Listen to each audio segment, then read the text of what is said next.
Good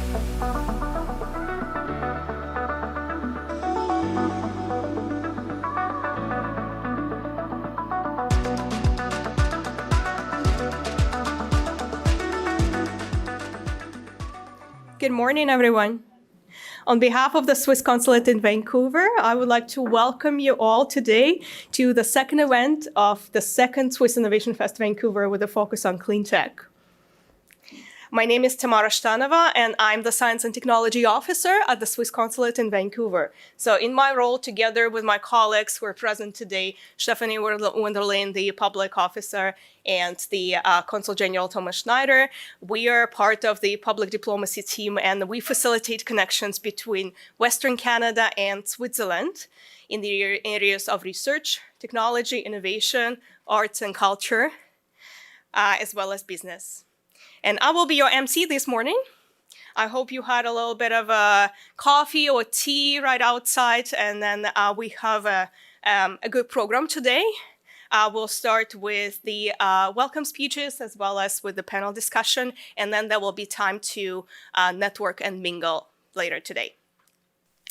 And now I would like to pass the microphone to Dr. Aftab Erfan, the Executive Director of the SFU Center for Dialogue, where we are here today. And then Dr. Erfan leads a very passionate team at the Center of Dialogue, and then they all together facilitate dialogue and engagement with the purpose for social change.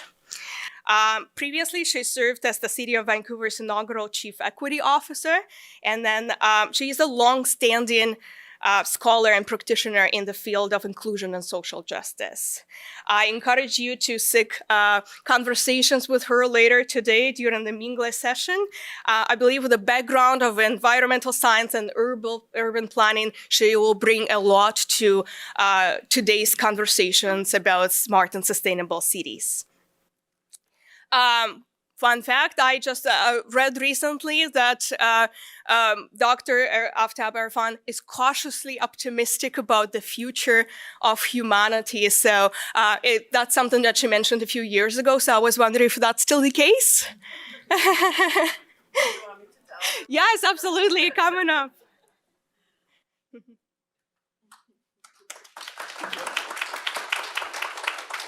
Awesome. Thank you for having me here. Some days more optimistic than other days. I think, I'm following all the stuff that is happening, what the climate change panels are putting out. And it's not great news, but it's also a little bit less bad than I think. And there's I do feel like, there's some good news in rooms with people like yourself who care about these issues and who are coming together and trying to sort it out. So try to keep myself in the optimistic mind as much as I can. Welcome here. My role this morning is just to say a very brief welcome, and I'm just going to start by paying our respect to the Indigenous people of this land, the Musqueam, Squamish, and Tsleil-Waututh people. For those of you who are from around here, you know that this is a kind of regular part of the way that we open our meetings. This part of the world, when folks from the UK and Western Europe arrived here, this part of the world was actually never settled through treaties. So it's technically stolen land. Like we are literally on stolen land, have been here for a long time. And so that kind of engagement with the Indigenous groups here is an ongoing project and very important to a lot of us. So the land acknowledgement, which is what I'm offering, is a way of reminding us of that and a kind of intention setting that the solution that we come up with are serving the Indigenous people of this land first, and is working to kind of undo some of the harm that has been done over the past few hundred years. The other thing about land acknowledgements that I love, they're actually an Indigenous custom. So before colonizers arrived here, there was a tradition, and it's ongoing, that when an Indigenous group goes to visit another Indigenous group, you go to see another band or another nation, there is an offering of land acknowledgement. So you would say, I acknowledge the ancestors of this place. And it's a way of saying, I'm here recognizing you. I'm not here to take your land or wage war or, steal. I'm here to create with you or to teach or learn or trade or whatever it is it's a declaration of good intentions. And I love that as a framing of why we do land acknowledgement. And I think it's very appropriate in a setting like this. It's like we are coming with good intentions, which seems very important.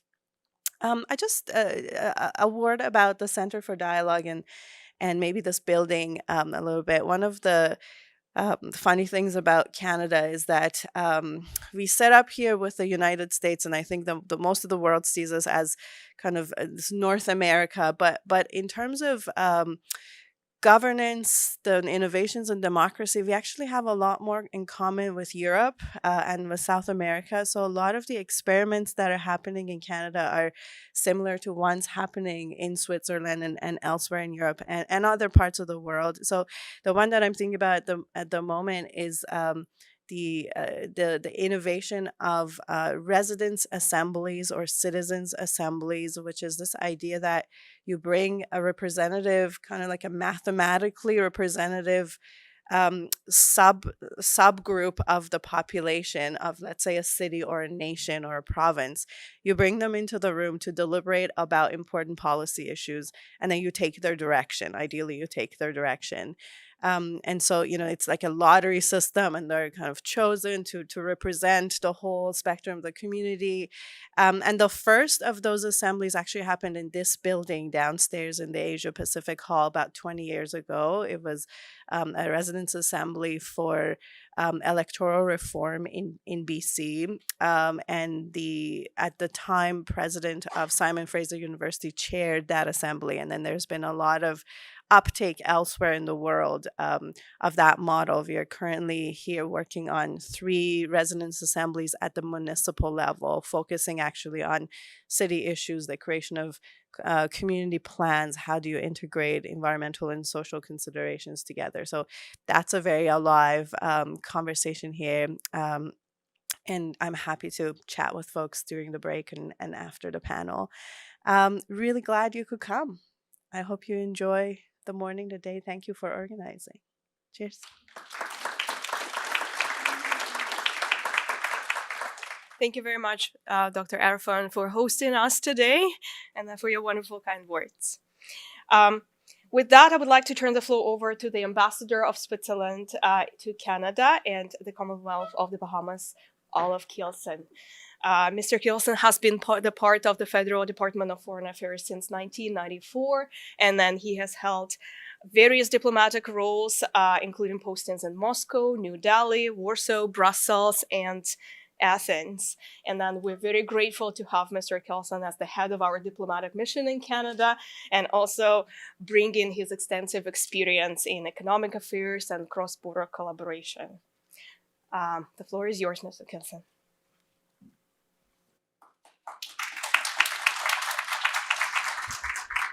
Thank you very much. On behalf of the Embassy of Switzerland in Canada, I warmly welcome you to the Smart and Sustainable Cities event, which is part of the Innovation Fest 2024 in Vancouver. I'm pleased to see you all here today for this panel discussion. Throughout the 2-week program, we aim to bring science, technology, and society closer, demonstrating how clean tech innovation impacts the present and future of everyone in the global community. I extend my gratitude to our partners, without whom this event would not have been possible. First, I'd like to thank the Simon Fraser University, one of Canada's leading universities committing to addressing climate change and sustainability. Both the Simon Fraser University and FSU's Morris J. Wosk Centre for Dialogue, where we are gathered here today, create a real-world impact for society's most pressing challenges, fostering creative interaction and building bridges between students, faculty, researchers, governments, industry, and our communities. That is almost exactly what modern diplomacy is about. We are thankful for the work of the Renewable Cities platform at the Simon Fraser University Centre for Dialogue, which accelerates the transition to renewable, restorative, resilient cities throughout critical research, community engagement, and policy innovation. Further, I express our appreciation to our partner, ABB Canada, for supporting this initiative. ABB is a leader in developing solutions that advance smarter cities in Canada. By leveraging digital and operational technologies, they empower people to live, work, and travel in safer and more efficient environments. From intelligent energy and water management to transportation solutions, ABB plays a critical role in enhancing urban resilience. Additionally, the products and advanced technologies enable smarter buildings, providing real-time information, reducing carbon footprint, and facilitating data-driven decisions for sustainable urban living. Finally, I thank our community partner, ISM Arts and Culture, the creative agency and startup incubator focusing on social innovation, for supporting the Consulate General of Switzerland in Vancouver and the Swiss Innovation Fest for the second time. With its holistic approach to working with people and organizations, ISM is driven by passion and defined by creativity and impact, qualities that are crucial as we tackle climate change. Switzerland and Western Canada share many progressive approaches to urban sustainability. In fact, Zurich, Lausanne, and Bern receive recognition from various institutions as some of the most environmentally conscious cities in the world.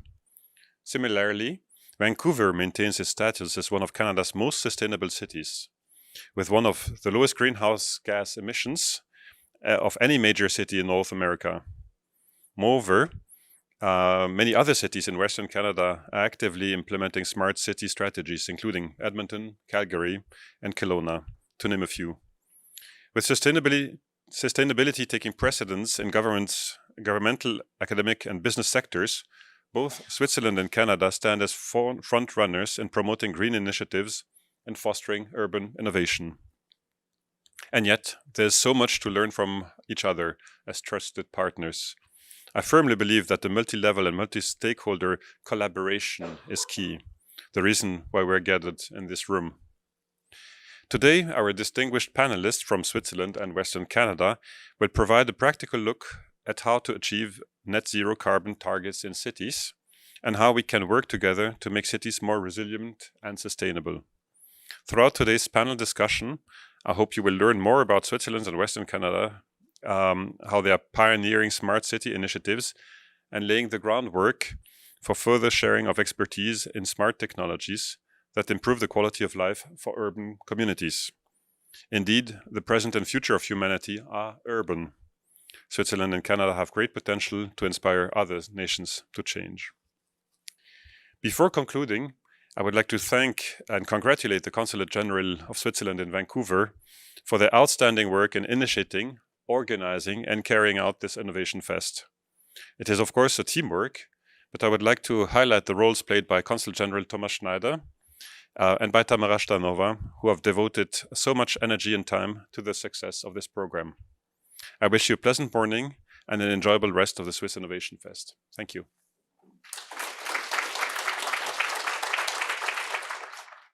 Thank you very much, the Ambassador, for joining us today for such an important occasion. And now I would like to invite Patrick Bertschi to the stage, our guest from abroad, from Switzerland. Patrick is a senior consultant, Clean Tech and Infrastructure, Switzerland Global Enterprise. Switzerland Global Enterprise, or how we call it, SGE, is the official Swiss export and investment promotion organization with offices throughout Switzerland and also abroad in over 30 countries. Patrick, together with his network, supports Swiss SMEs in their international business. After graduating from ETH as a geomatics engineer and completing master's in management technology and economics, he has worked for over 10 years in various international engineering and planning companies. Patrick, I would like to invite you to the stage.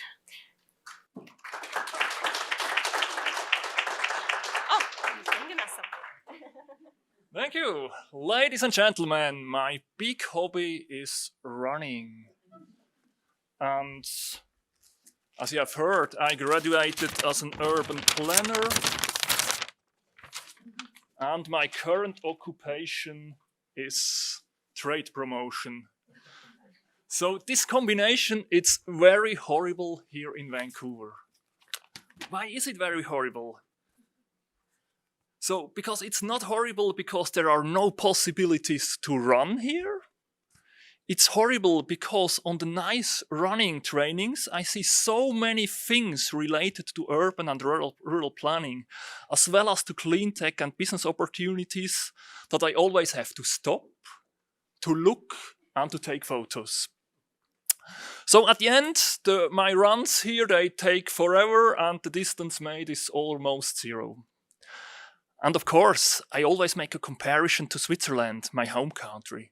What is similar between Canada and Switzerland? What is different? What is better solved here in Vancouver? What is better solved in Zurich or Bern?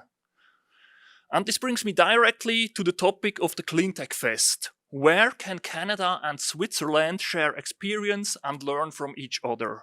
Where can Canada and Switzerland collaborate to innovate?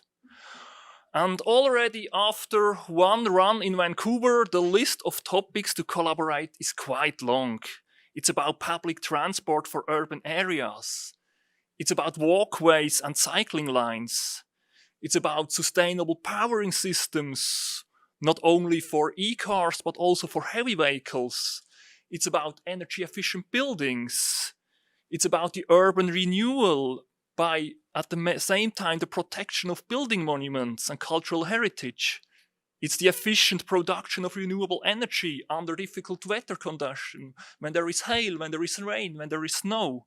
And it's the water and wastewater management. And after another trail run in the surroundings of Vancouver, the list of topics to collaborate became even longer. Sustainable transport solution in rural and mountainous areas, a smart infrastructure in rural, sparsely populated areas, challenges that have both countries, Canada and Switzerland, and as well the mitigation and the management of natural disaster risks by smart systems. And last but not least, smart solutions for a sustainable agriculture. And I'm sure after my next runs, the listing of collaboration topics would become longer and longer, but luckily, I don't have to wait till my next run, because today's Smart City event will already bring additional collaboration topics to the table. And furthermore, I want to point out two topics of high potential collaboration between Canada. I'm so impressed here in Vancouver about the accessibility to all facility and public transport for people with disabilities. I really like that, and I think here Switzerland can learn a lot. And another point for collaboration, I really like here to be at the center for dialogue, because for me, public participation is key in the field of innovation, on the way to a clean future, because by involving the population in finding the right solutions, we have two big advantages. One big advantage is we multiply the number of intelligent brains and solution providers massively by involving the population. This is open innovation. And secondly, we increase the acceptance of environmental solutions in the populations as they were part in the development process. And acceptance, as I've told, is key for a successful implementation. And almost forgotten, as told at the beginning, I'm not only a runner and urban planner, I'm trade promoter too. And according to the employment statistics of Vancouver, the number of green tech jobs in the city and surroundings has increased by 35% between 2007 and 2018. I don't have younger numbers, but I'm sure this curve has already increased after COVID, and I'm even sure that this curve will further go up within the next year and decades. And the basis for that is innovation, and this is enabled via initiatives like the Cleantech Fest we have here. So I look really forward to today's event and to the whole Cleantech event. Thank you very much.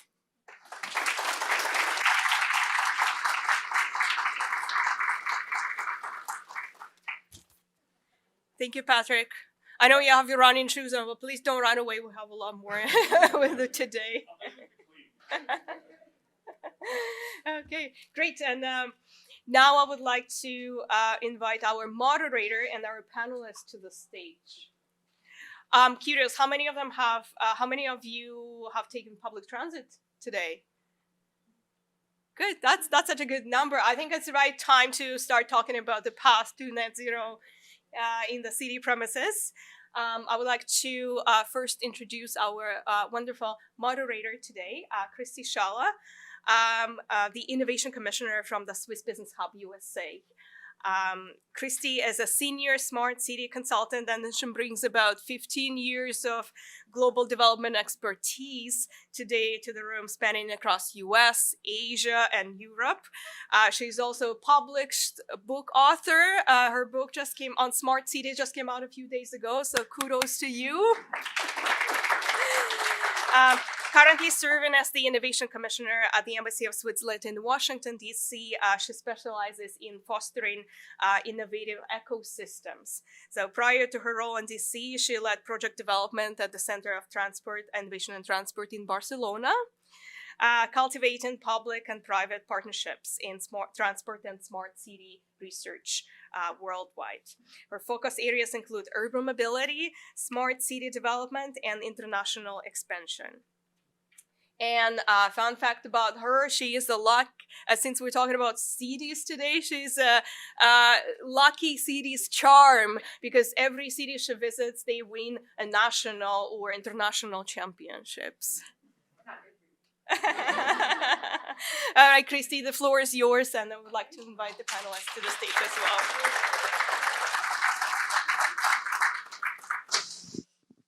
well. I don't know when the hockey championship is, but I'm available.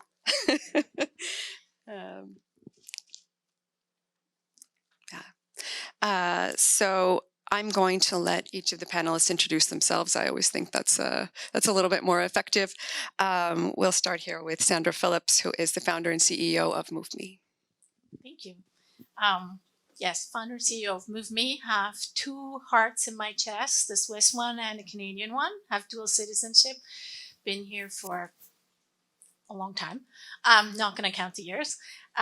Really heavily involved in shared mobility. I call myself a shared mobility architect as well. It's really figuring out how do we move transportation away from personally owned cars to systems that are shared, whether that's car sharing, bike sharing, public transport. How do we connect all this together?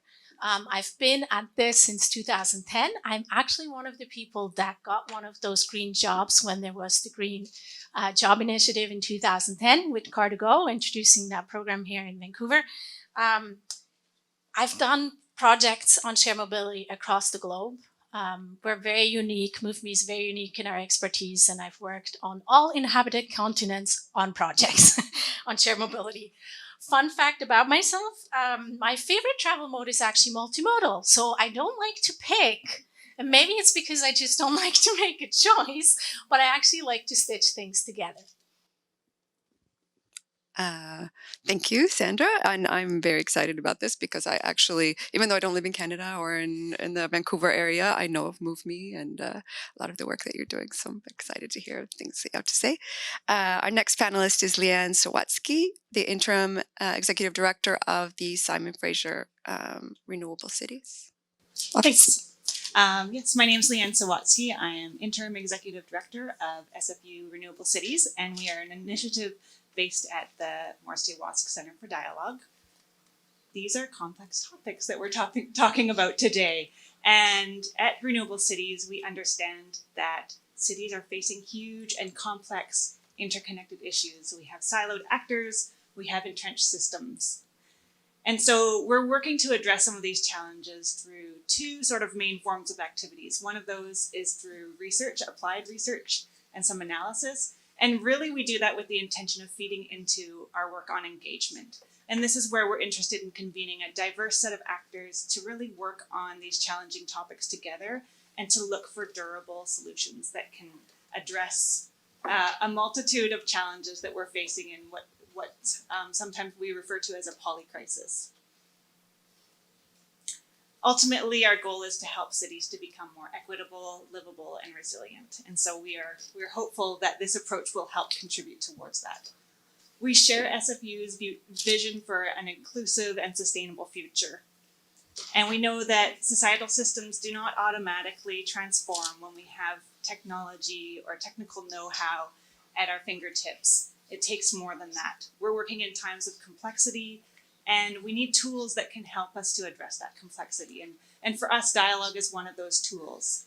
Dialogue helps us to make sense of things together, to look at the system, to understand what's happening in the broader system, to build reciprocal relationships, to build understanding and trust, and to help those relationships to sustain us through with some of the solutions that we're working on. At Renewable Cities, we have a couple of areas of focus. So we're working mostly with areas of focus on housing and transportation. And surrounding all of that is land use. It's a huge factor in all of when we're talking about how cities are built. And so if I just give one quick example about what that looks like for us, we're really keen about solutions that are multi-solving. So maybe having co-benefits across a number of different areas by one specific initiative would be an example. So if we think about prefabricated mass timber buildings, then we're also thinking about, can we have it strategically located in transit-oriented areas? Can we have those buildings designed to be sociable so that we can address social isolation, so that we can have high-performance buildings that don't have high emissions, and that there's some resilience being built in there, because we need social resilience, and social resilience is so intricately connected to climate resilience, and those two pieces are bound together. So that's kind of our work at Renewable Cities, and yeah, I'll pass that back to you. Yeah, thanks, Lan. Those are topics I think that are really exciting, and especially talking about smart cities, there's always that topic of resilience. So I'm very excited to hear what you have to say. And our last panelist is Professor Vicente Carabias, who came all the way from Switzerland for this. He is currently the Smart City responsible for the city of Winterthur, and also the deputy head of the Institute of Sustainable Development at the Zurich University of Applied Sciences in Winterthur. Yes, thank you. So good morning. First of all, thanks a lot to the Consulate General of Switzerland for having me here on the occasion of the Swiss Innovation Fest. Gave me the opportunity to meet several universities in Alberta and in British Columbia, and we have heard from the previous speakers that it's all about exchanging knowledge, exchanging experience, to learn together, to improve the world we live in. And I think that's a great opportunity also for universities to collaborate in research, in student staff exchange, and that's what I'm glad that I can explore it here with so really high ranked and so well known and really great universities. It's a great opportunity for us. So yeah, I'm working in sustainability research for more than 25 years. I studied environmental sciences at ETH Zurich from 1990 to 96, and so over this time I did experience an own transition, let's say. I started with projects in ecology, then it went over to social ecology, then the whole Agenda 21 with local agenda, sustainability research, monitoring, indicator system, then went on. And now for more than 10 years, this new concept of smart cities has come up, which brings more, in addition to the knowledge we have from sustainability research, where we strive for environmental sustainability, social equity, and economic development in a balanced way. So we are aware that we need all this to maintain and create welfare.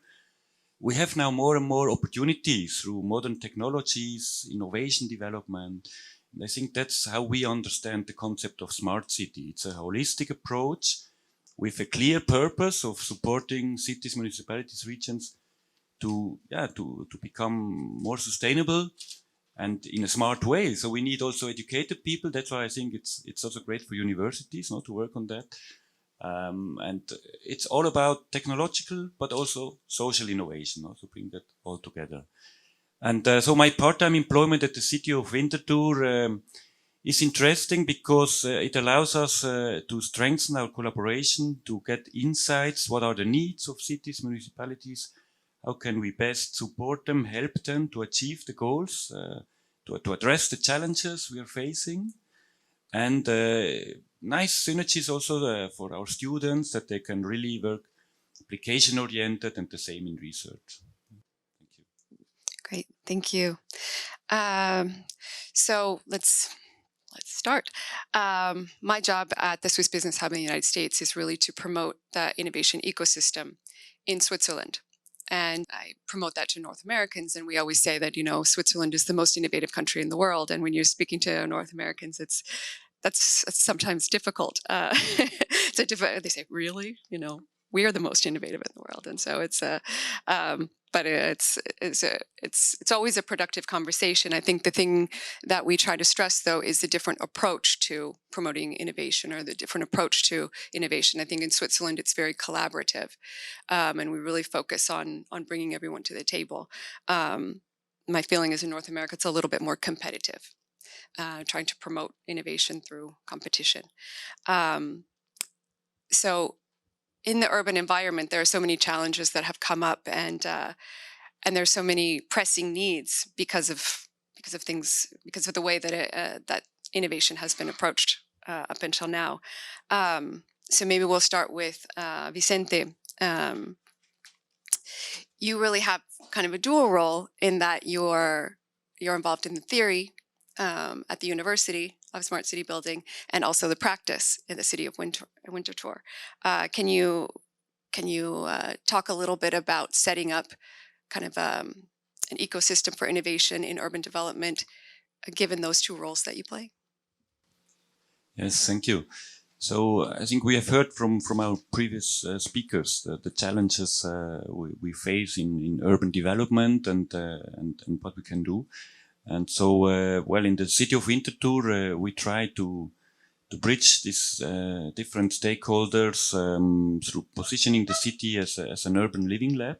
So we have developed the concept of WinLab, which we manage from our unit, which helps to bring together city administration, officers, staff members, with researchers, with students from academia.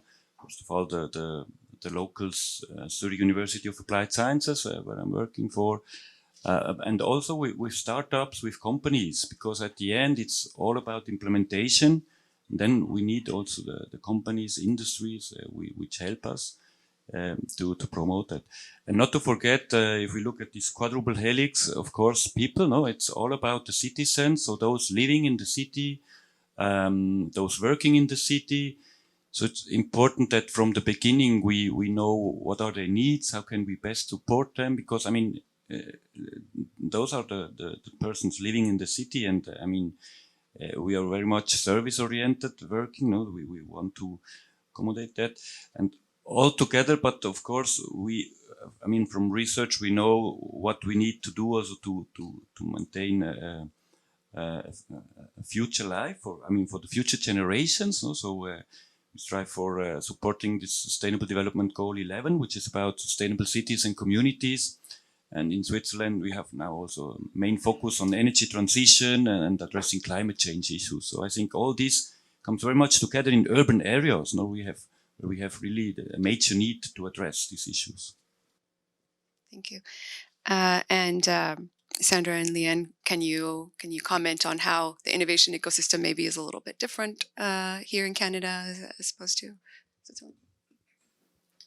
I can go first. I think actually we're very similar in a lot of ways, not just in the nature outside here, but a lot of things felt very similar. We both appreciate, or Swiss culture and Canadian culture appreciate collaboration, politeness, figuring things out together.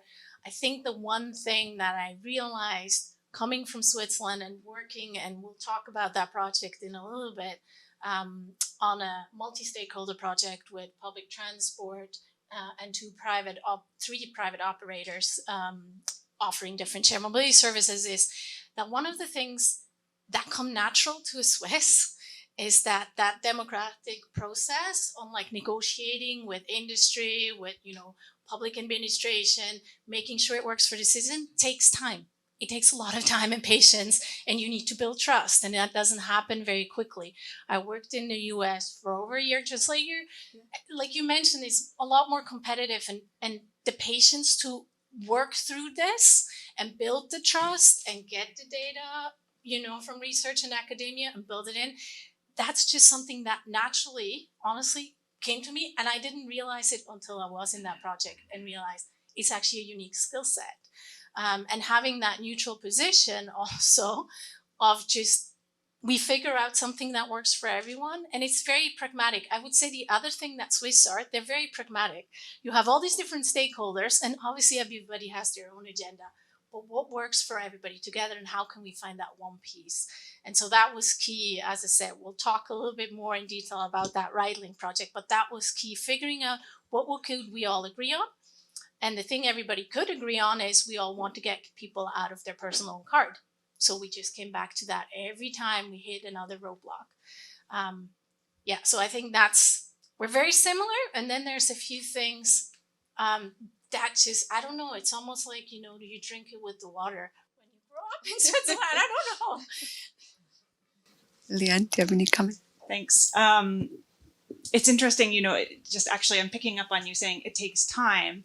And so I think if I can provide a little bit of sort of the Canadian context, the innovation it does take time, and in particular in the context of cities where we have we have our federal government, we have the provincial government, and we have the municipal governments. The municipal governments get their authority from provincial legislation, and in Metro Vancouver and other metropolitan areas, we have our regional governments as well. And all of these groups have some level of shared responsibility for housing and transportation.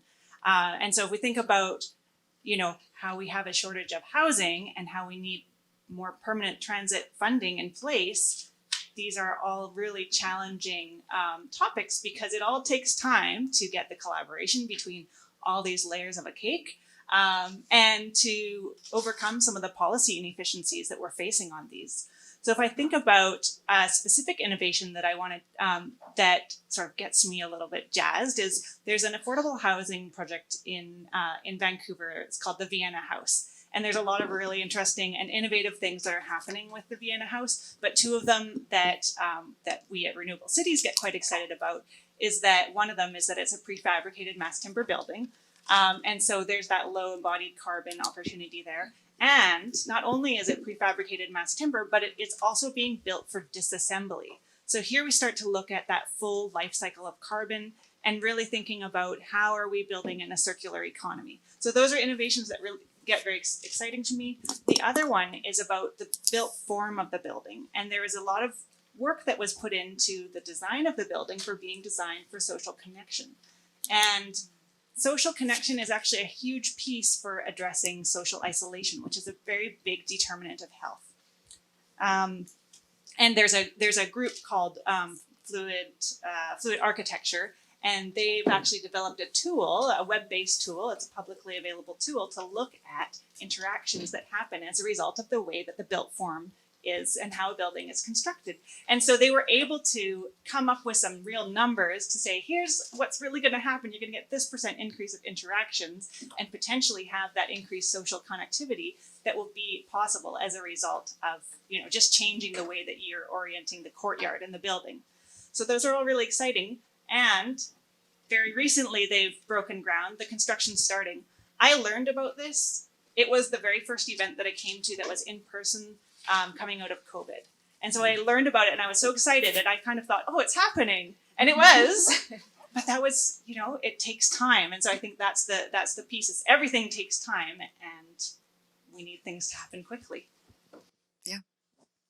Yeah. So those are two really great topics, transport and housing. Those are two things we really want to talk about today. So let's start with transport. It's also a topic I really love. I really, really love. My fun fact could have been that I love public buses, which in Washington, D.C. is considered, I've been called crazy for that. Seriously.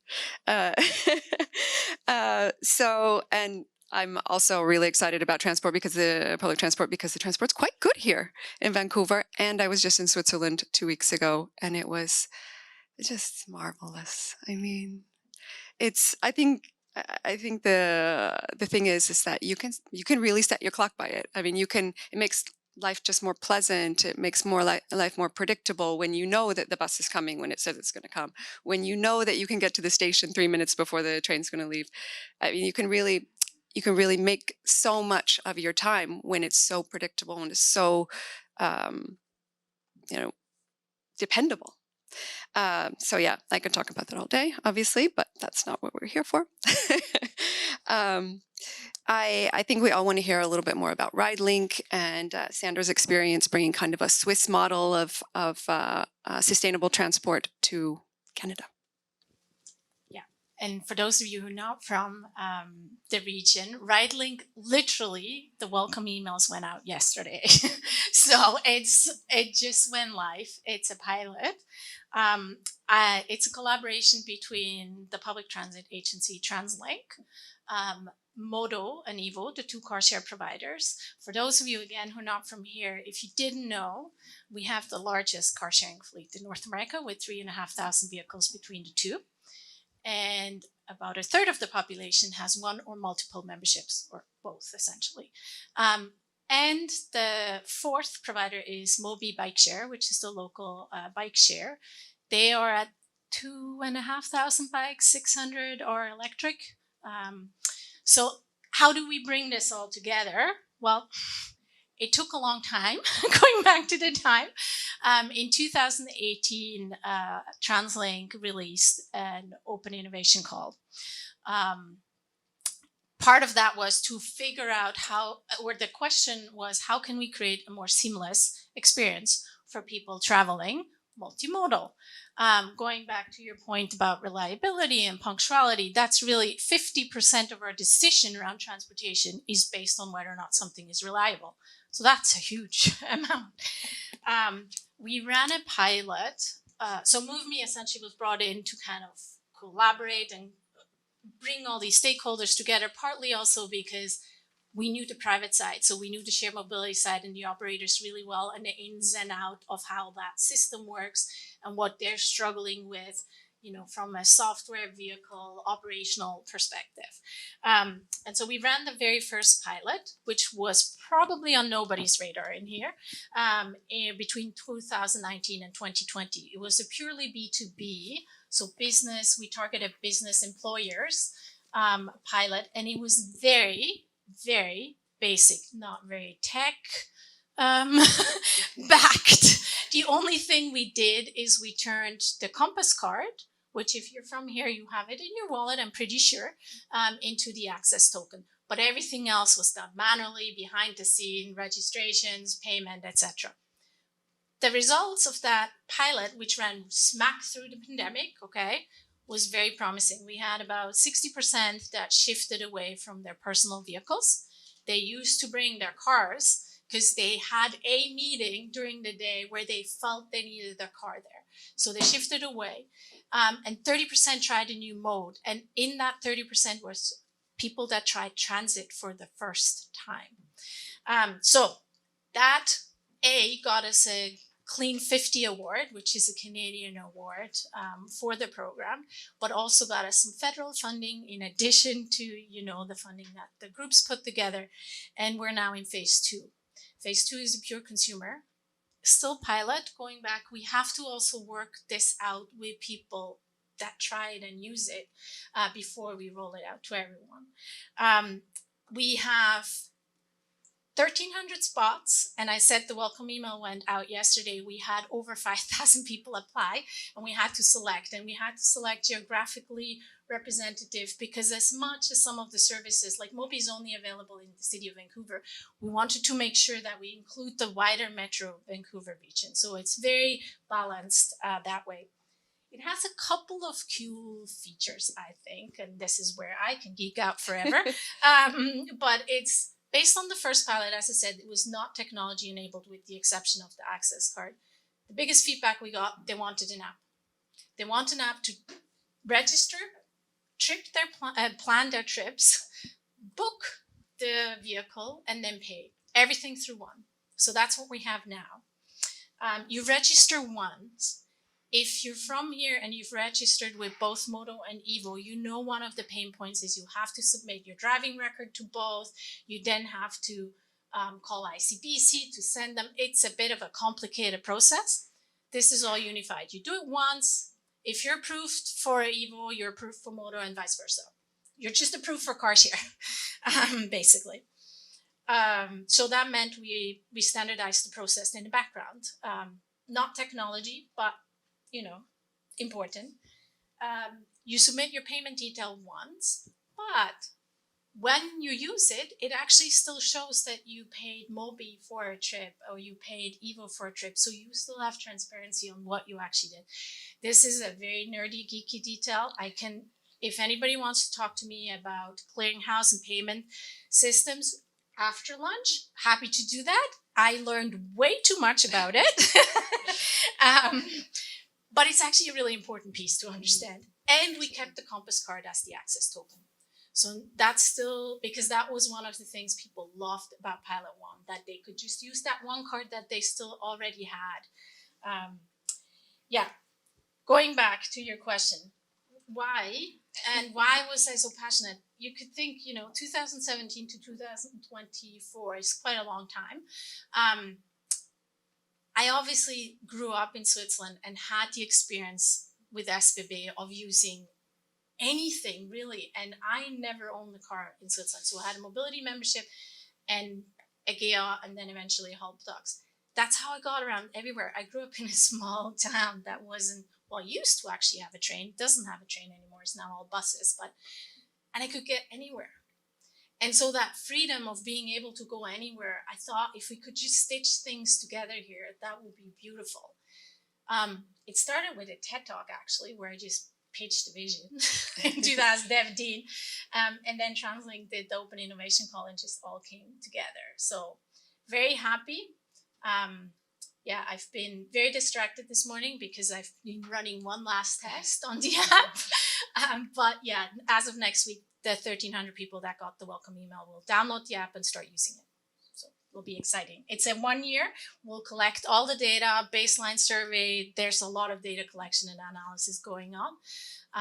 And then fingers crossed it gets rolled out large scale. Oh.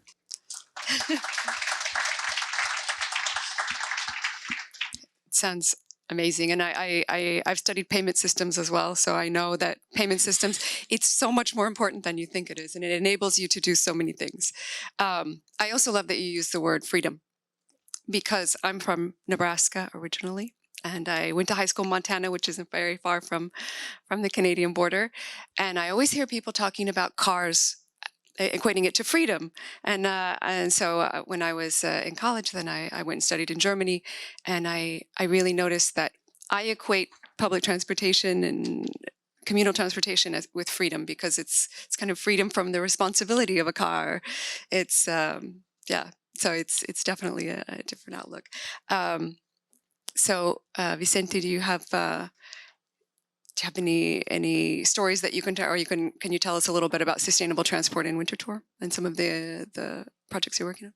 Yes, for sure. Yeah, thanks. So, to explain, a couple of years ago, we had a votation in the city of Winterthur. So the majority of the population requires now from the city that we get net zero by 2040.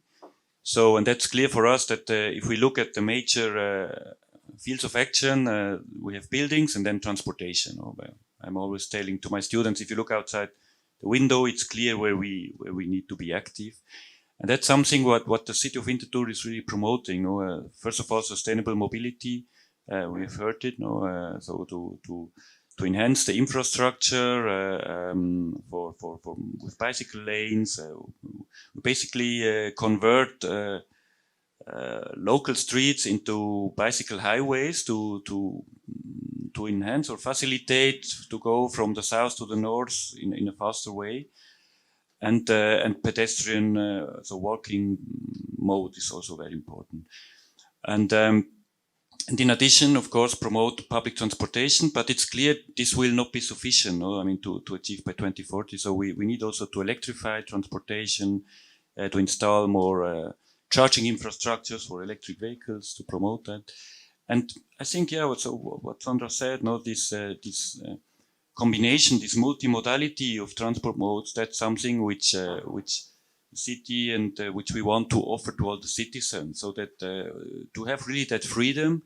Sometimes you might not have time and you need to go in the fastest way from A to B, and then such an app can help you, to discover how you can combine best.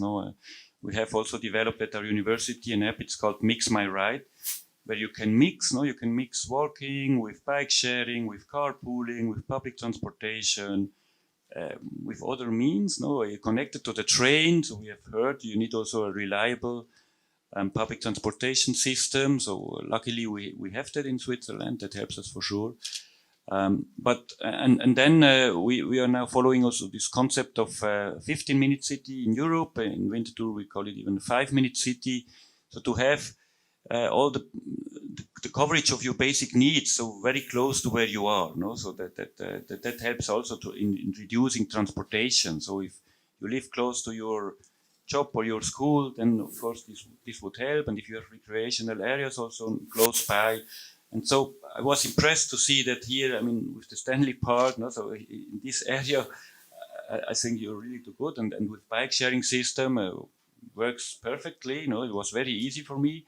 Download the app, and then immediately I could share a bike and explore. So it's really, I think, a very good way forward. Yeah. And so, do you have some experience using Mix My Ride and the data that the trip change that you get for enhancing the public transportation system? I think that's something that we don't think about sometimes, is that if we have better transport data, then our transport will eventually be better, right? Have you used that data to improve the data? Yeah, we have. This is now still in the pilot phase, so we are testing the app. We are recruiting interested citizens, so to test the app. We have users in the city of Winterthur and Zurich, and also in southern Switzerland, in Ticino, I think in Lugano, where they are testing the app. And of course, it helps us also to improve the efficient change from one mode to the other. So there, in addition, we work also with our Institute of Data Analysis, who analyzes the data and wants to optimize this I think in the special transport nodes, let's say, like a train station, there you need to optimize, because at the end it's also all about increasing efficiency, which, to save time, energy that we can use then for other purposes. Yeah, that ability to make transport more practical and make your day more productive, just because transport's really supporting it. So let's go back to what Leanne was saying about housing. I think that was a really interesting topic. Affordable housing is definitely a topic that every city in the world is really struggling with. Nobody really has the answers yet, but I think it's really exciting to look at some of the things that are being done in major cities to keep housing costs down, to keep people in cities, to maintain that level of diversity. Because I think what we're seeing, I know that I lived in New York for 10 years, and Manhattan is now kind of very uninteresting because they haven't been able to maintain a level of diversity. So people are always having to come in and out. It's just too expensive. Vancouver is considered an expensive city.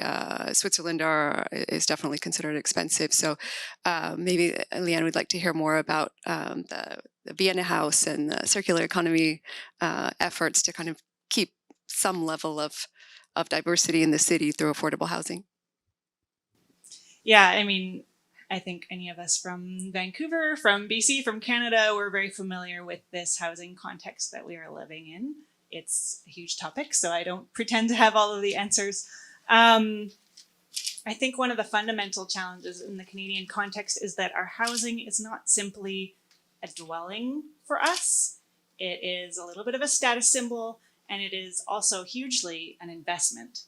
And for most of us, it's also a retirement investment, and our retirement funds are tied up in residential properties. So addressing the housing supply on its own is not ever going to be something that can adequately and fully address some of these affordability challenges that we're facing. There's a need for more non-market housing options to be added into the mix. So it's also about preserving existing rental stock, and it's about building purpose-built rental for folks who are just, it's never going to be attainable to purchase a house, and rentals are just the reality for many of us. There's a recent initiative in BC last year that came out. It's the newly developed Rental Protection Fund. So this allows nonprofit agencies to buy existing housing stock and to be able to have it basically into perpetuity as affordable housing. Now, this could go a little step further. So many housing advocates are advocating to the provincial government and to the federal government to have a right of first refusal for government and nonprofit agencies to actually be able to have the first opportunity to buy up existing residential housing, so that they can access and purchase that housing stock before developers get to it. If I step back just a little bit to the provincial level, we have some big innovations that are happening. A few pieces of legislation were announced in November that are all rolling through, coming down the pipe. One of them is Bill 44, which is ending some of the most restrictive residential zoning for us in the province, and that's single detached houses. So the zoning is now allowing for 2, 3, 4, and even 6 units on a single property. So that's a huge change across the province. Another piece of legislation is the transit-oriented development legislation. And this is for 800 meters around rapid transit, so SkyTrain, and 400 meters around bus exchanges. And basically what this does is it allows for new minimum levels of density or size or height of buildings that can be, so you can actually have more density around transit systems.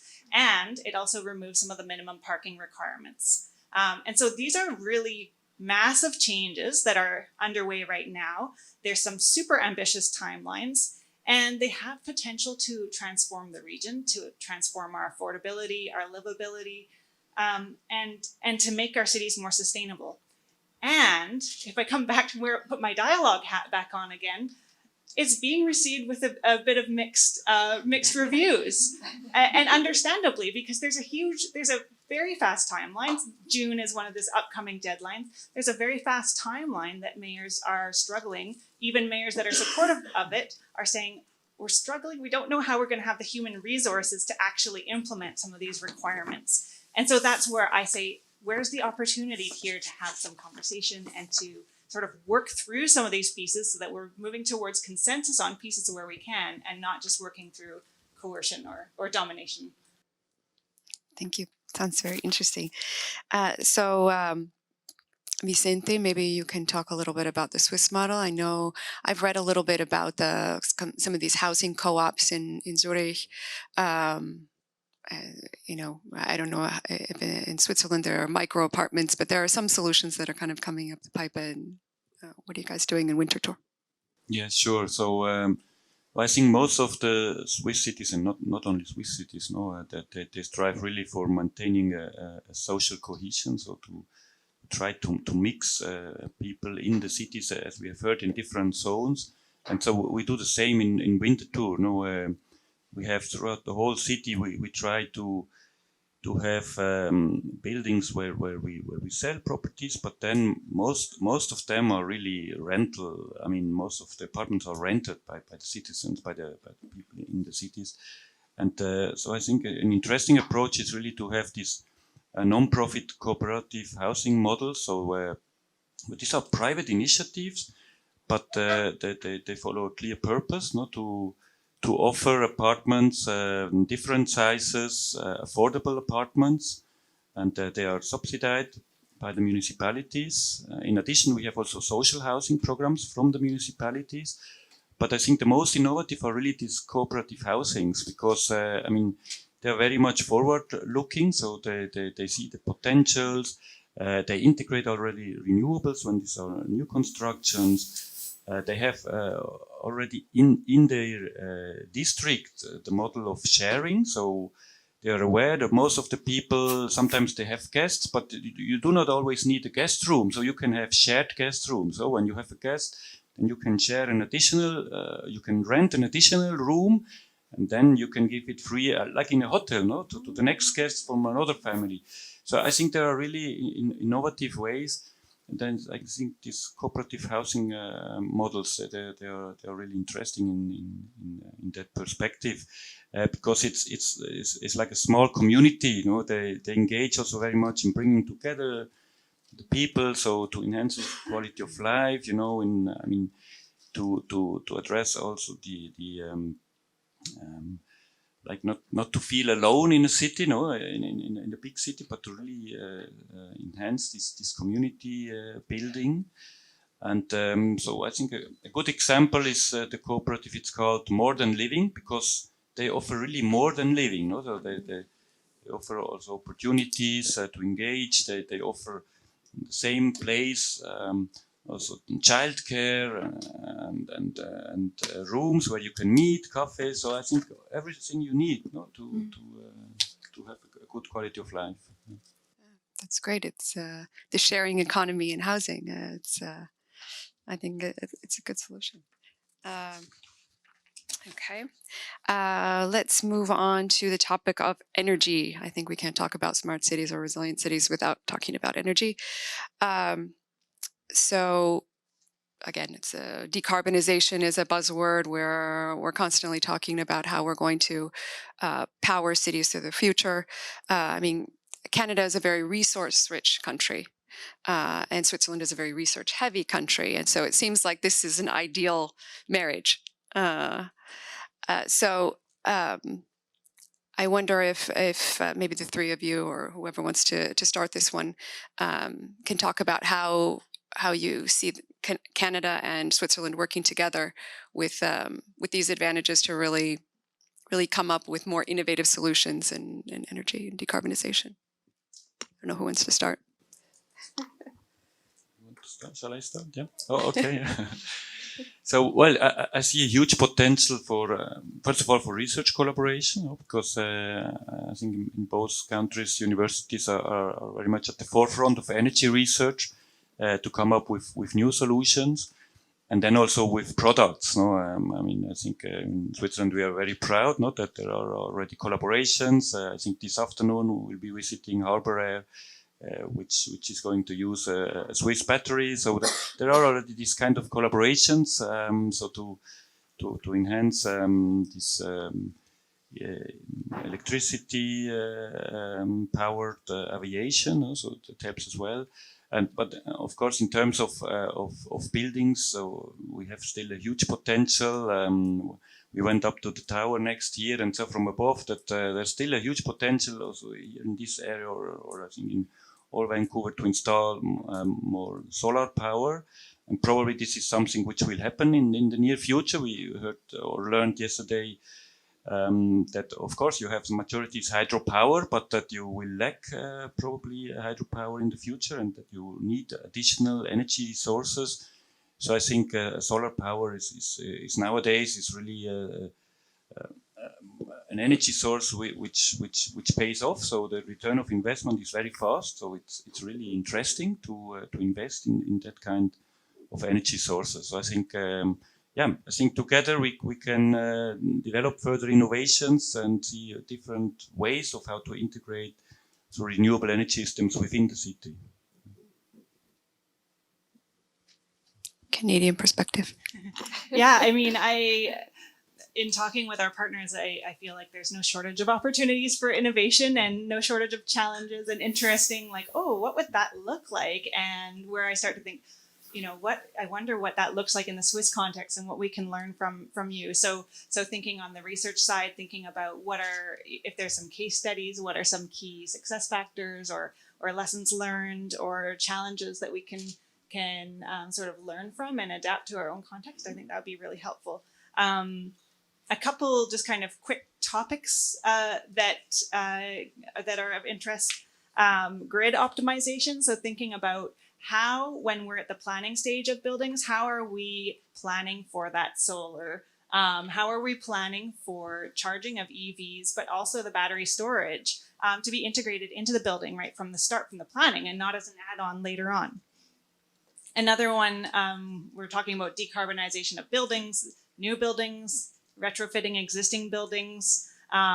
Buildings make up 30% of a city's emissions in the Canadian context, and most of that is gas heating. How do we get our gas out of our buildings and move towards using things like renewable natural gas on the hard to decarbonize industries? So where we have heavy duty vehicles, we have a real challenge where our heavy duty vehicles, according to the Canadian Trucking Association, or sorry, the BC Trucking Association, they don't have a market viable option for heavy duty vehicles in the BC context. It's just not feasible at this moment. It's not to say for medium duty that there are options, but for the heavy duty specifically, this is really difficult to decarbonize. So how do we move quickly to, if we say use renewable natural gas, it has 91% less carbon intensity than diesel. So can we use those as some sort of interim solution? Obviously the EV is the longer term goal, but for some of these really challenging ones, how do we have the best and highest use of something like renewable natural gas? You should contact Designwerk. Designwerk, that's a company in Winterthur who develops now e-trucks. So, and they are already in place in Switzerland and I think in Europe. So that might be a way forward. Nice. Yeah, thanks. Well, we solved that one already. Yeah, so I think, yeah, just looking for those opportunities for collaboration. I think it's going to figuring out how do we apply these innovations to our context. Yeah, and I mean, I see that this dialogue, this is already producing some fruit. So I think it's almost time for us to open up to the questions to the audience. I just want to ask one more question, which is kind of very close to my heart, and that's related to history and equitable societies. I think the last 10 years, we've really started to kind of come to terms with our history and some of the mistakes that have been made, and how inequities have maybe been baked into our urban environments. So smart city development, I think, is a way that we can look forward and not only not make those mistakes anymore, but we can correct some of those mistakes. And I think I really love that here in Canada or here in Vancouver, you always start with the declaration about the unceded lands. I mean, I think that's great. I think we should do that down south as well. Definitely. But there are so many inequities. There are ways in which cities have been planned that are much more advantageous. I mean, Washington, D.C. is one of them.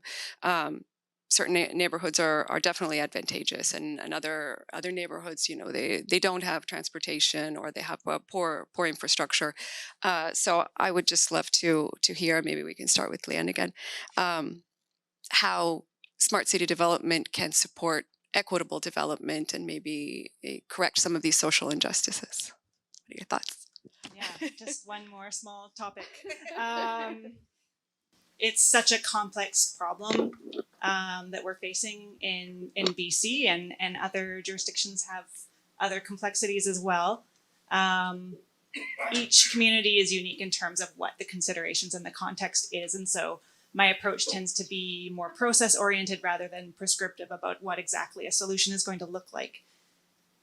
It's going to take many years to undo what has taken hundreds of years to come to where we are right now. We have assimilationist policies and systemic oppression and racism that we are facing.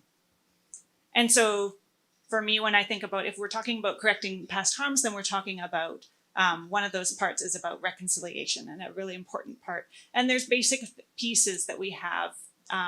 The UN Declaration of the Rights of Indigenous Peoples became law in BC in 2019. And so we have a duty to uphold that. We have the Truth and Reconciliation Commission 94 calls to action. And those provide us a really clear and very basic starting point for any conversation, for any innovation. And our cities and municipalities in BC are interested, and they are really wanting to advance reconciliation. And there's also challenges of capacity, of education. There is sometimes a lack of clarity of exactly what to do, and sometimes waiting for senior levels of government to provide a little bit more direction about what to be done, what should be done. And then there's just political will. So to your question about not repeating past mistakes and correcting harms, reconciliation is something that is really giving us the opportunity to build a better future together. And all levels of government need to be working together. And in Vancouver, we have a unique context where we have actually quite a supportive federal, provincial, and municipal context. So in the city of Vancouver, a number of years ago, we had our first Indigenous Relations Manager, Ginger Gonsdale-Myers, and she was able to go through and look at each of the calls to action in that the Truth and Reconciliation Commission gave and think about how those could be applied in the city context. And we know that it is cross-cutting. It can't be a siloed activity. It's cross-cutting across all of our activities. If we think about municipalities specifically, land use is a huge piece. So in UNDRIP, the Declaration of Rights of Indigenous Peoples, socioeconomic well-being of Indigenous peoples is a really important piece. And so land use is a very direct connection to that. And so when we're thinking about cities, it's just like so fundamentally tied together. If I take just a little step sideways and talk about sort of equity, and I get right more into a specific topic about anti-racist transit or transit policy and what it might look like, we can think about how our cities look physically right now. And we can think about how every city has this legacy that continues right now. And in Vancouver, we have Hogan's Alley, where we had a whole Black community that was displaced for the Georgia Viaduct. And that's sitting there today. And it's not an obvious or easy thing to figure out how you correct these challenges and correct these mistakes that were made. But it really starts with dialogue. For us, it really starts with dialogue and engagement. And so when you're talking about correcting past harms or you're talking about any new project that you're undertaking, then it needs to start with having real solid engagement, not having predetermined plans ahead of time, and going beyond that bare minimum and really truly collaborating together and figuring out what does partnership look like, and then going and looking for those opportunities for reconciliation, looking for those opportunities to advance equity in whatever we're doing, because it applies everywhere, and the benefits are to all of us as a society. Absolutely.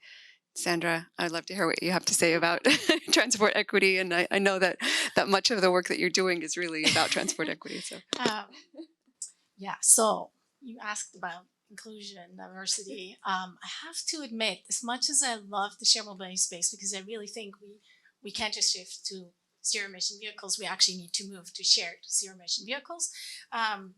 There's a bit of a problem. Every project where we got large sets of data, we get back the same user group. Generally, it's not across all the 80 projects, but generally there's a trend. Mostly young, mostly male, mostly well-educated with an above average income are the customers. Well, great, they already have a lot of options. So it's not very inclusive.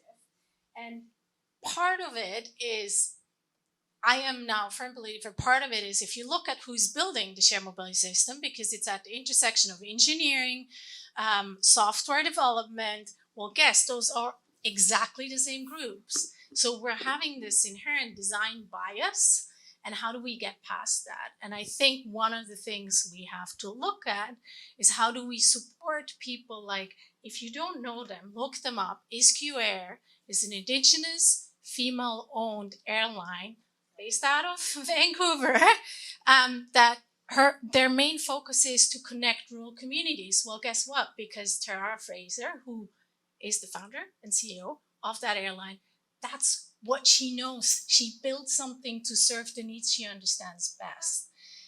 Now, one of the other pieces that I think we need to look at is procurement structure, because specifically for transportation, in a lot of cases, it's government contracts, and government, and that makes a lot of sense to me, is risk adverse. You want to make sure you get the best group, but at the same time, that excludes exactly the ones that are trying to change how the system works. So I think there's those two things that I really think we need to to look at as well.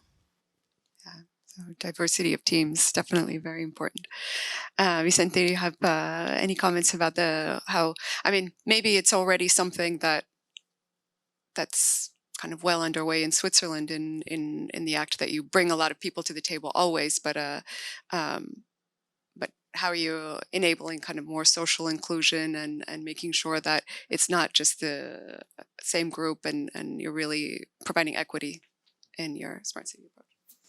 Yeah, you're right. I mean, in Switzerland, with our direct democracy, we have several possibilities, no, to with the referendum system to really hear different voices, different groups, and so I was also impressed to see here in the universities in Alberta and now also here in British Columbia the diversity you have already in universities or even in the cities. No, I think.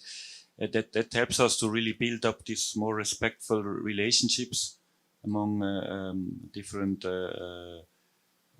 backgrounds, different cultures, and to understand each other better. And I think, yeah, I'm more looking.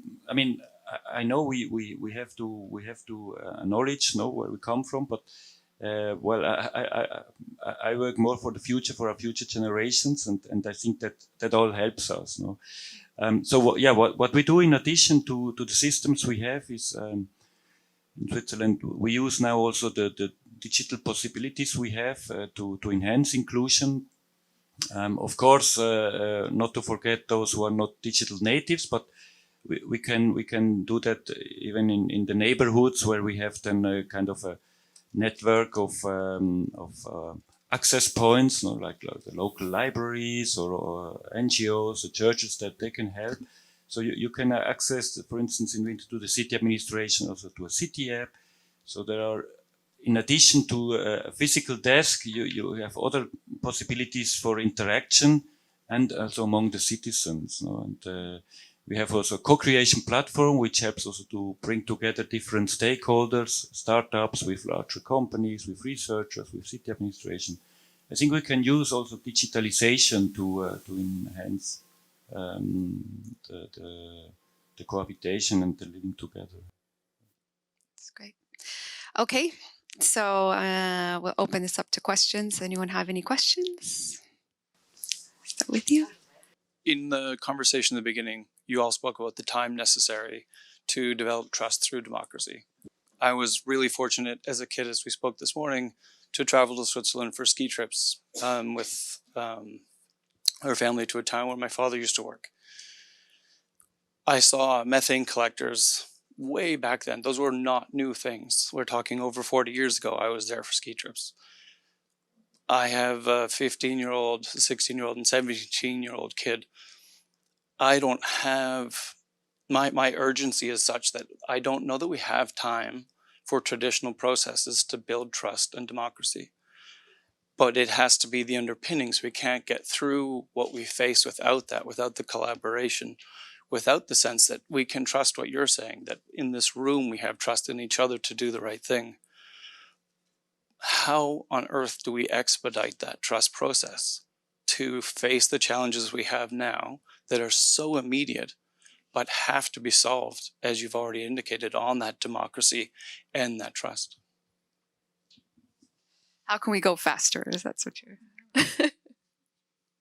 I mean, I feel like that's kind of the question that we all have, right? How do we, we are in a time of crisis and urgency. And then how can we also be talking about slowing down but it's also like, if we are moving at a speed that is not bringing everyone along, we are also doing that at our own risk, because it's just not going to be a durable solution. People are not going to be on board. So I don't think I have an answer exactly, but obviously you know that I have my dialogue hat on. So that's kind of my bias, is to say, like, it may take longer to get there, but what the product has will be, as my colleague Aftab says, it will be more sticky. It will stick, and it will be durable. And a lot of this pieces that a lot of the challenging a lot of the mess that we're in is because we've kind of moved more quickly than people were willing to sort of move. And I know that we have so much technical and subject matter experts. We have a lot of amazing solutions, and they're not necessarily being implemented. So where's the disconnect there? So if I may, yeah. So, well, I think trust building is really something human, no? I mean, it's the beginning of a human relationship, no? At first, you need to build up trust, no? And I think that's key also in academia. So, I mean, it's something which in academia you have from the very beginning, no? Scientists, they gather together. And nowadays, I think, I mean, we do that in wider communities, this quadruple helix approach where you bring really all the stakeholders together. I think that's really the way forward.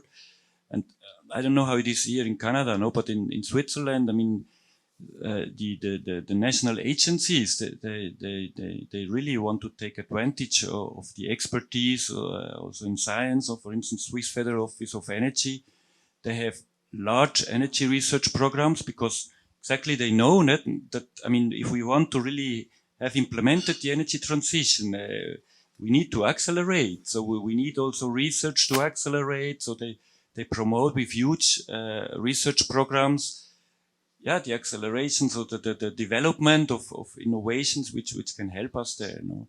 But I would say, in addition, of course, to accelerate, we need also clear legal frameworks. I mean, this is something which we have also seen in Switzerland. No? I mean, if we have not a clear legal framework, okay, then we have research projects, we have some pilots, but it's not really progressing. No? I mean, as an example, smart metering, the rollout only happened when we had a clear legal framework saying, okay, by 2027, all households in Switzerland need to have a smart meter, which is then beginning to build up this smart grid, no? What you were mentioning. So I think, it's really I mean, and that's why we need to take an interdisciplinary approach. No, I mean, in all our research, energy research projects, we have always our legal researchers within, so the lawyers who work also on what kind of legal frameworks we need to accelerate all these processes. And maybe just picking up on one point that you made, like, so we don't have just pilot, but I actually do think pilots are important to build trust, because if we're just waiting until we have the perfect research package and the perfect solution, we're never going to get there. I think is one of the reasons why we are where we are with RideLink, is because we started with a very scrappy, honestly, very scrappy solution, and just tried and tested it. And at the same time, started doing the research. In this case, there wasn't necessarily a legal framework provincially that needed, a regulatory framework that needed to happen, but there was a huge legal heavy lifting on TransLink side, because they were absolutely never in a relationship where they had a software provider and then different service providers that they're not controlling, and their own, all stitched together on the one umbrella, and they're really holding basically the contract relationship with everyone. So there was a huge legal work that could start because we had that very scrappy pilot that didn't involve a lot of legal oversight, and so you could build that at the same time. So I think we need the piloting and the test trial fail. In some cases, pilots never make it, but that's okay. I think we should just all be okay with that. Yeah, and maybe one quick thing to add is, I think it's also like everything that you've said, absolutely, and then you always think about all the other things that you could mention that are important. So for us, we talk about bringing a lot of like people together in a room that are across sectors. So if we're talking about the prefabricated mass timber industry, it's a little bit niche right now, right? So then suddenly you get a group of 50 people in this room in last October, and then you have all these people across different industries and saying, oh, we're all dealing with the same thing. And it's so clear to all of us, but we just kind of thought we were dealing with this on our own. And then you get this kind of sense of like, okay, yeah, this is definitely where we're at. And those things become really easy for us to basically articulate. Here's what everyone is saying. They know this stuff. And then we can articulate to policymakers or whoever, the targeted group is, to say like, this is what we're observing. This is what's happening. These are the changes that people actually agree. It doesn't mean that we agree exactly what the solution is every time, but It's like, how do you constructively move the conversation forward and quickly? You can't necessarily have like the whole city in the room, but how do you get folks that have their finger on the pulse, that are reasonably representative, that are sort of grounded in reality, of daily reality? Yeah. Back in the back. The yellow tie. Thank you very much. Dr. Chima, I had almost 2 decade experience in sustainability and the smart cities. I was working with United Nations as well on SDGs and the European Union. Recently, we had the same discussion on trust. We have seen in semi-MO land, there was a project last year announced biofuel plant. The technology was proven, the European company, everything was approved, but somehow the community, when we get into the community, we found out the community was not ready because there was education and awareness kind of things that we need to, the technology adaptability inside the community. So, and then they said it's probably the commercial activity and the residential land, and somehow there was fear among the community. So somehow we found the good solution, the best solution, but somehow we could not find the right way to educate the community, to find the way that we let everybody to feel the impact of those projects. So it was a commercial project, approved project, everything was fine, but somehow the community was not ready to understand that the perspective of how much value these kind of projects can bring to the community. So somehow the government, the local government, the educational institution, the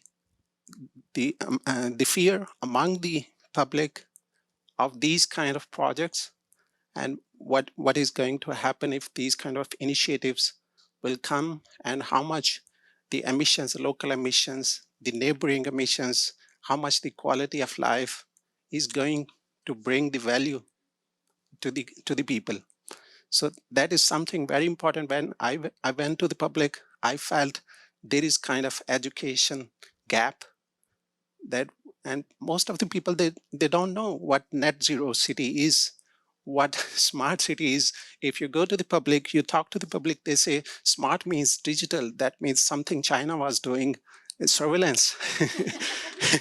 So when you are in Europe, you talk about smart cities, so we well understood what does that mean. But when in North America, when you talk about smart city, this word smart brings surveillance. So somehow the public, they don't know what the carbon neutral is. They don't know what that means is. And affordable housing, we know how important is it, the 30% emission that you mentioned. But normal public, they don't know what these emissions are going to bring and what changes in their lifestyle. How important is it that these things must be addressed in the retrofitting or the new projects? How much important is it? If we, I'm sorry to say, BC Build has considered speed only and somehow affordability, but if our housing project consider climate emergency at the same point, we can create so much impact. And it's just the right choices. And I think the piloting is a good way of getting into. But then we have a lot of European initiatives well approved. We just reorganize our scenarios, and then we just get into it. Let the public feel the difference, the impact. Then everyone will be happy. Thank you very much. Yeah, I think that's a really interesting topic. I mean, when you start talking about data related to smart cities, I mean, we often get these types of comments about, like doomsday scenarios about, the government controlling you with data. But I mean, I think that there's a lot of responsible development. And so it's really about, I mean, data can also make your government more transparent. There's a lot of things that can be done if things are responsible, or if it's done responsibly. And So did you come up with solutions in educating the group?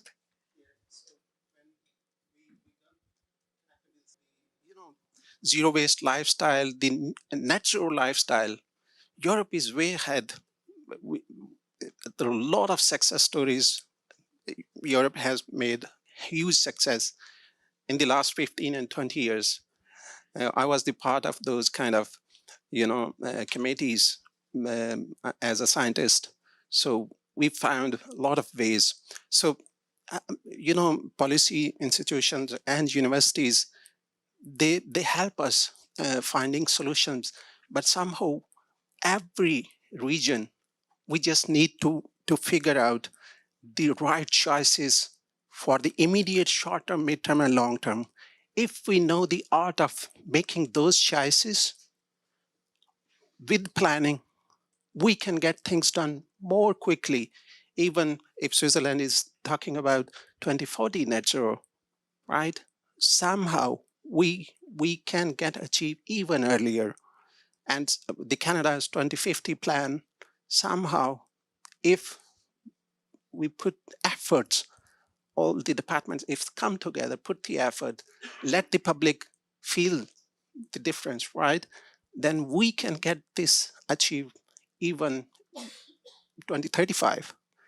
So the way we link our zero waste and net zero, and then let the public feel the difference, and then let's come together without taking them, as I said, the one project, this MEMO, the biofuel plant. So the more project will bring, so our public is not aware how much difference is going to make in their lifestyle.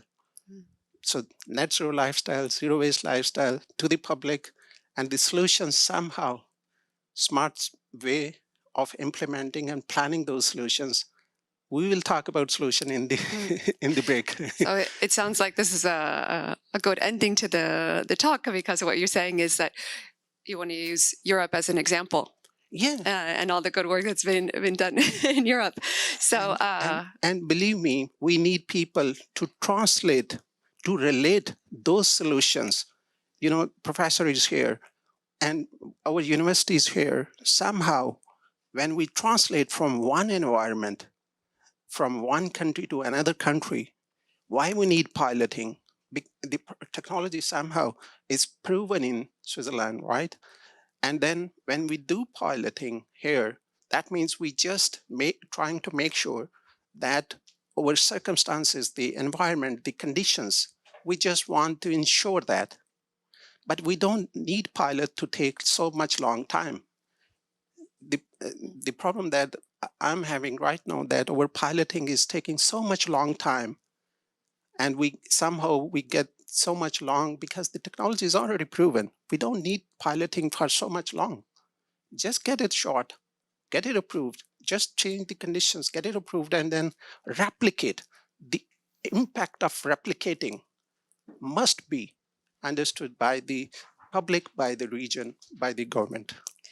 So you're promoting international collaboration between Switzerland and Canada, which is the reason why we're here. So maybe we can end by, so we're talking about learnings through your careers working in the smart city sector. Maybe what's the most impactful or dynamic thing that you've learned that you'd like to share with everyone? So maybe I just take up what the gentleman said. So I think at the end it's really all about knowledge and technology transfer. No, I mean, and yeah, we need to educate the future generations, and that's I mean that's our passion. No, those working in education in universities, and I think in that the universities of applied sciences are really doing great, because there is a clear transfer then also from research to education, and in both ways. No, so I think there we really want to be at the forefront of cutting edge developments, which we want to then educate the next generation so that they can then implement. So what you say, no, it's really about adopting best practices we have also in other regions and learn from each other.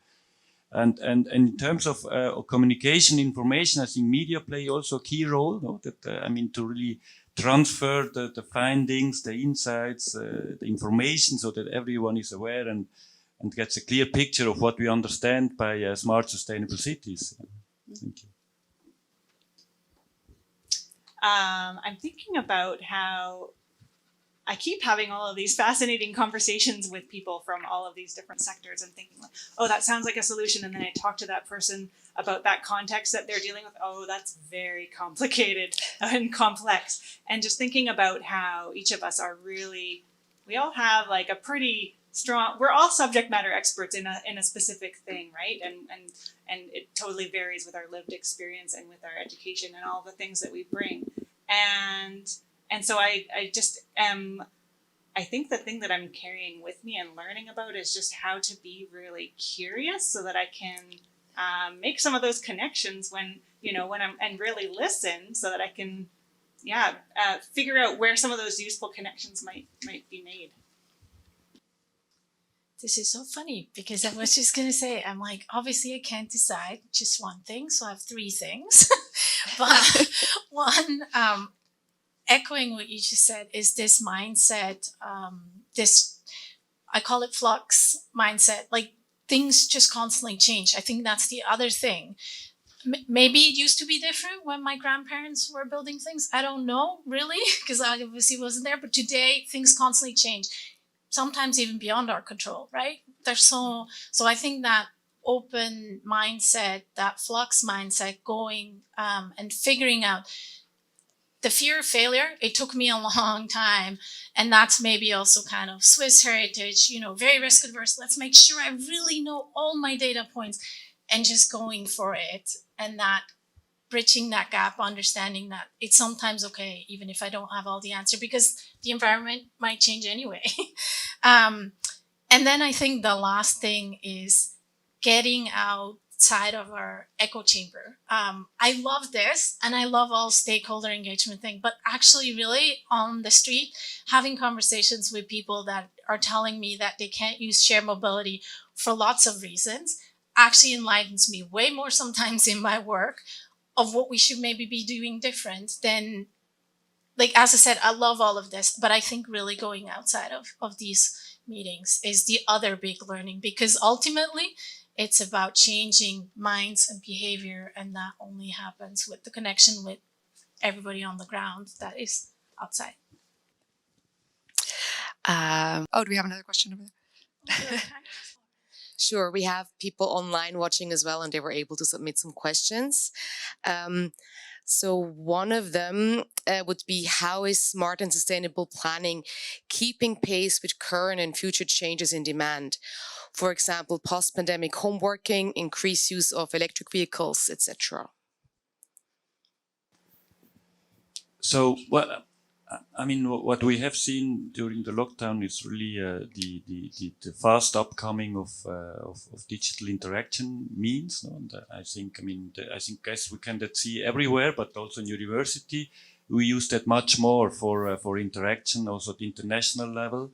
So we travel less around. No, the first question when I was invited to come here was, is there no chance to join the panel online, no? And then we started discussions, and then luckily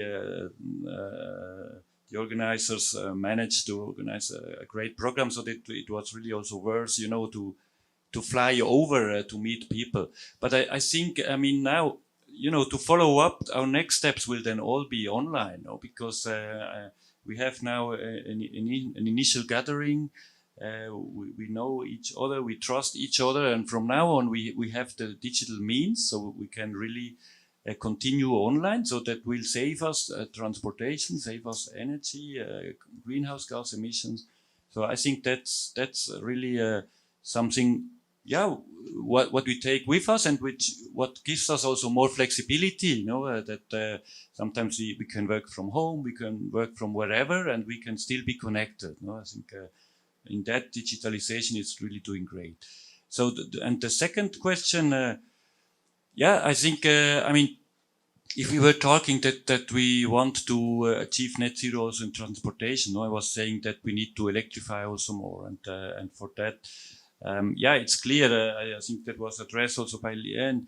So this balance, this grid stability, that's something which we still need to work on. But I mean, the development of the charging infrastructure, I mean, this will take some time, no? And at the same time, of course, we need to work also on how to ensure the grid stability. And I think there we have, at least in the city of Winterthur, great collaborations also among universities and the energy suppliers, our utility, to ensure that once we are there, that especially also using more renewable energy sources, which are fluctuating.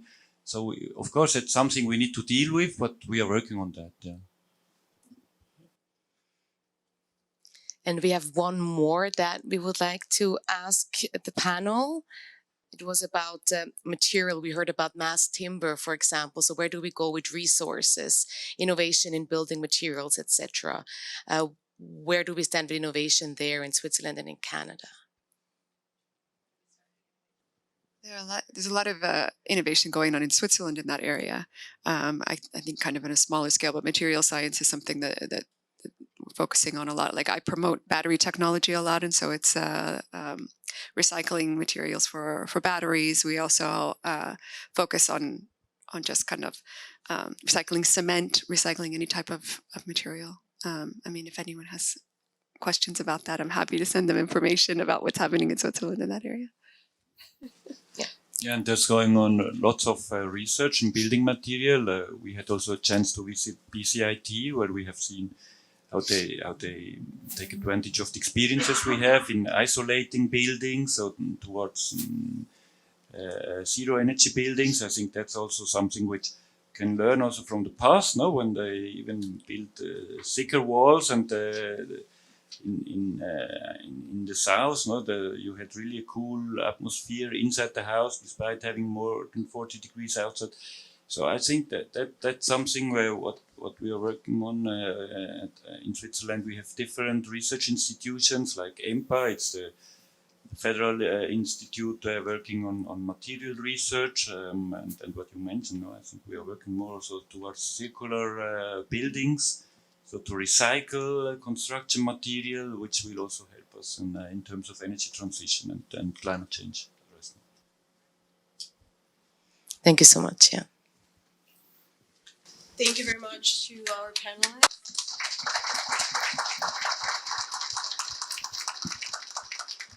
Thank you very much to our moderator and for interested in the very inspiring conversation. And I'm sure you have a lot more questions and then you will be able to ask them during our networking session. Before we start our networking lunch, I would like to let you know what is happening in the next 2 weeks as part of the Swiss Innovation Fest Vancouver. So on April 9 and 11, in collaboration with Foresight Canada, Volition, ISM Arts and Culture, and EPFL Innovation Park Switzerland, we will be offering a series called Bringing Swiss Clean Tech Startups to Canada. We will have Swiss clean tech startups and SMEs learning about the Canadian clean tech market, about the opportunities that it offers. They will be learning how to develop a Canada-specific pitch, and then they will be presenting it to a Canadian audience and investors for a chance to win some prizes. On April 11, I'm inviting all of you to Vancouver International Film Festival to watch a Swiss documentary. We are having a North American premiere of the Swiss documentary called The Value of Things. I also encourage you to, of course, come into VIF on April 11, but if you're not able to, or if you're a part of our virtual audience, you are welcome to join us on April 24th to 28th and watch this documentary from the comfort of your own homes. My colleague, Stephanie Wunderlin, is running the Swiss Film Club, and it will be offered for online viewing as part of the Swiss Film Club. And then on April 16, we will conclude with another panel discussion, which will be offered online virtually, and then we'll be talking about decarbonization. So the panel discussion is called Swiss-Canadian Dialogue on Decarbonization, and then we will have panelists from Swiss leading institutions, APFL, ETH, and then Hochschuler Institute, joining for a dialogue with our Canadian counterparts from Fraser University and the University of Victoria, and they'll be talking clean energy. So you are all welcome to join us online. You have some flyers on your table, so feel free to sign up for this panel discussion. And then we'll be back in the fall with another event on clean and sustainable energy at the University of Calgary. And we will have a cohort of Swiss PhD students and postdocs joining the Canadian students from Simon Fraser University for the I2I Invention to Innovation cohort, learning together and gaining entrepreneurial skills and how to put their inventions to the market to commercialize it. So please check our website, innovationfest.net, as well as the flyers on the desks for more information about what's coming in the next 2 weeks. Before we start the lunch, I would like to say a couple of thank yous to a few people in this room without whom this event series would not be possible. My colleagues from Simon Fraser University, Yukino Mori and Carol Zaks, who were instrumental in making this event happen. Thank you very much for your knowledge and your support in all these events, and then for being with me from the very beginning to the past year while we were planning this event, and also to our wonderful, talented team. Small but mighty, 7 people from the Swiss consulate in Vancouver. Some of them are here in person, some of them are joining us online, and then for the incredible support. Thank you for joining and have a nice rest of the day.